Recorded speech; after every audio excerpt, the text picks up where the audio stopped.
Let's bring in ABC News contributor, retired U.S. Army Lieutenant General Doug Lute, who served in the White House and later as U.S. Ambassador to NATO. General Lute, thanks again for joining us. So President Trump, as we pointed out there, says the U.S. will temporarily run Venezuela until we can do, quote, a safe and proper and judicious transition. What does that actually look like from a military perspective, and what are the challenges?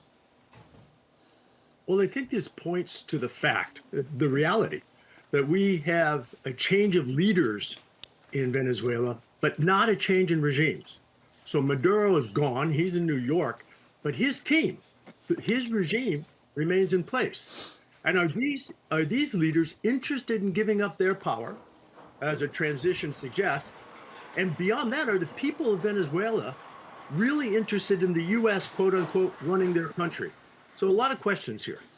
So many questions. And General Lute, the military operation to capture President Maduro and his wife, it was highly detailed, took months of planning. We're learning CIA was on the ground in August. They knew details down to what pets he had. What stuck out to you from what we're learning about the extensive planning? Well, you're right. This is an impressive military operation, and Matt, in fact, perhaps unmatched in the world in terms of military capability.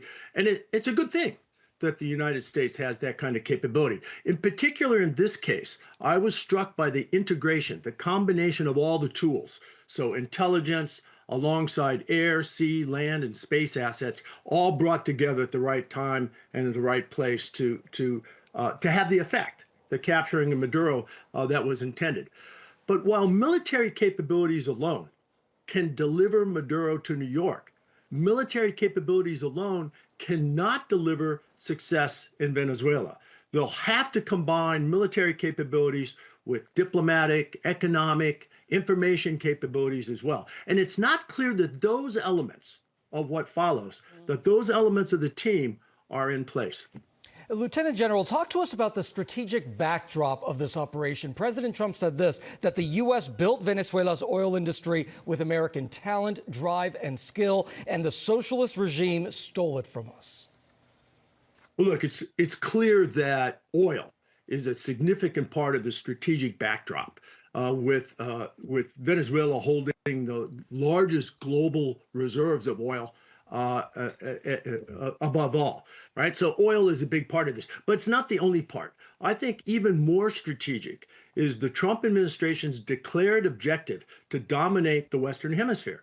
And there's no more clear example of that than this raid just yesterday. It's clear that Trump intends to control, to have a heavy hand in the Western Hemisphere. And he's just demonstrated that. So for all of us who are watching carefully maps, here's a map of Ukraine. It's time for us to change our maps and pay more attention to the Western Hemisphere. Lieutenant General Doug Lute, thank you so much for your incredible insight. We so appreciate it this morning.